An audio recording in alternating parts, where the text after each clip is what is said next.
the Emperor Claudius in 43 AD was the trigger for some of the most bitter fighting these islands have ever witnessed.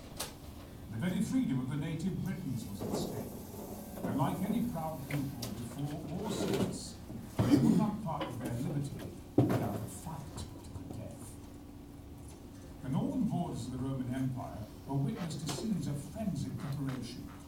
The Emperor Claudius, in the second year of his reign, had decreed that the tribes of Britain should feel the might of Rome.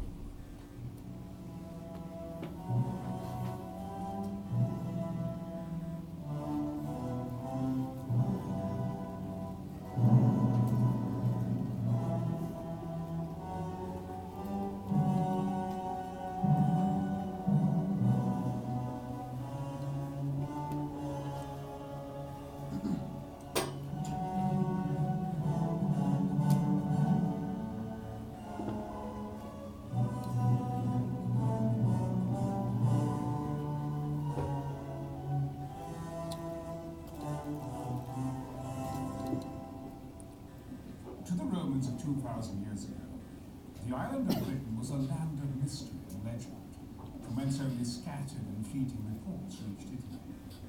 Nearly 30 years before the invasion preparations, a Roman fleet had been caught in a storm and blown onto its forbidding shores.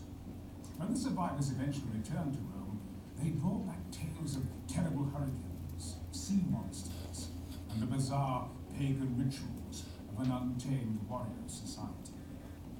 Britain was on the very edge of the known world, which was thought to consist of the continents of Europe, Asia, and Africa, surrounded by an endless sea.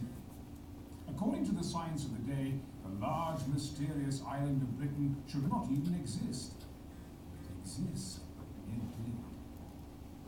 Britain at the time was a patchwork of tribal kingdoms, inhabited by people known as the Celts. The Celts began migrating from their homelands on the Upper Rhine and Upper Danube around 500 BC. Led by their warlike aristocracies, they settled in France, Spain, northern Italy, and the British Isles. Archaeological evidence suggests that the Celtic settlement of Britain occurred in three main phases. Around 500 BC, people of what has become known as the Hallstatt culture settled here, primarily in the south and east and on the Yorkshire coast. These people had discovered iron, and this was the material they used to make their weapons. The next incursion occurred around 250 BC, and these people again settled in the south and east of Britain. They introduced the light two-horse war chariot in the British War, and the Latinate art style in British culture. The final Celtic influx began around 100 BC, when Belgian peoples began to settle in southern Britain. Bitter foes of both the Germans and the Roman invaders of Gaul. Julius Caesar's Gallic conquest and the transformation of Gaul into a Roman province added impetus to their movement across the Channel from 58 BC onwards. The Britons, as these peoples were collectively called, had no written language, so that all we know of them comes from archaeological evidence and the few surviving accounts of their Roman enemies. Society was hierarchical, with an aristocracy of warriors, priests, and bards, the Aediles. Below these came the land and property-owning free men, and below these the bondmen, whose labour was put to use by those above them. At the bottom of the heap were the slaves, which could have entered slavery by birth or by capture in war. Although agrarian in nature, the British economy was well above subsistence, and could support a thriving class of craftsmen. The chainmail armour, with its intricate and painstaking manufacturing process, is thought to have been a Celtic invention, and the Belgic tribes were already producing coinage. A system of tribute was levied at all levels. Low orders paying to the aristocracy, the aristocrats paying tribute to their tribal king, and in some cases, tribal kings paying tribute to overlords. The Celtic tribes were by no means united, and there was much competition between them. War for their tribal tribes was endemic, and ranged from minor categories to key campaigns aimed at dominating local nations.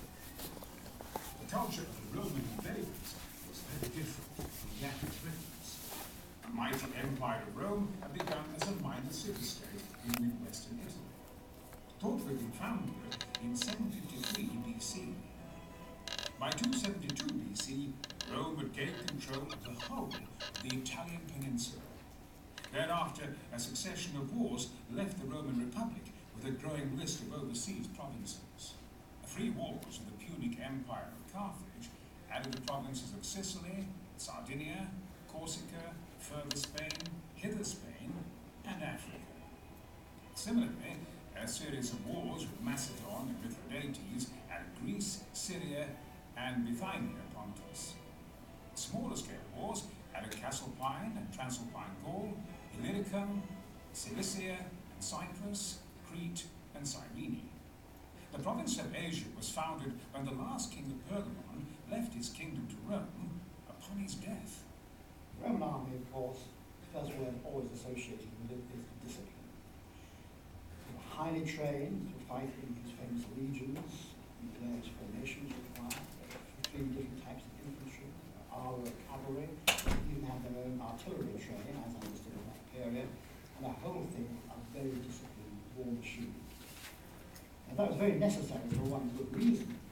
By the laws of Rome, commanders armies were often politicians who became commanders just because they were, say, consuls, so the legions had to be able to carry, which I would say, a rather second-rate actual commander. Another occasion, of course, when you have something like Julius Caesar, one of the great captains of history, there are there to the most tremendous glamour, verve, and effectiveness. And that with this great background, therefore, of discipline, particularly discipline at the century level, where a centurion demanded 80 men, rather than 100, defense cuts happen very today. You have this army coming up against a barbarian army, one of the individual warrior culture. And all things being equal, in terms of very rare are, the Romans have a tremendous advantage over semi-trained, violent, horde type of using barbarian forces. And so it was true of one of those 2 reigns to England. Now this was not a condition only appertaining to ancient warfare in the far, far away history. It had just come up as recently as 1982 in the Falklands campaign. It was widely observed that the difference between all the regular troops, armed Marines and paratroopers, and infantry Gurkhas who represented Ireland, against an enemy who was 3/4 conscript soldiers. There is no comparison in their fighting skills. This large overseas empire put increasing strain on the Roman government. Power in the Roman Republic centered upon the Senate, which was largely controlled by an oligarchy of the leading Roman families. The Senate had begun as a city council and found it increasingly difficult to control its new provincial governments, and more importantly, its far-flung generals. Consequently, the last 50 years of the Roman Republic witnessed a series of bitter civil wars. Against this background, real power in the late Roman Republic began to rest more and more with the legions. A man with loyal soldiers at his back was automatically a force in Roman politics, and consequently generals attempted to prolong their commands as much as possible. A towering figure in Rome during this period was Gaius Julius Caesar. Before he was murdered in 44 BC, Caesar managed to become Rome's sole ruler, though it was his heir Augustus who first adopted the title of emperor. In 59 BC, Caesar was given command of Cassiopoeia Gaul, Illyricum, and Transalpine Gaul for a period of 5 years, and promptly set about the conquest of those Gallic tribes not already subject to Rome. In addition to being a great general and statesman, Caesar was also a prolific writer, and his account of the conquest of Gaul has come down to us through the ages. For Omnibus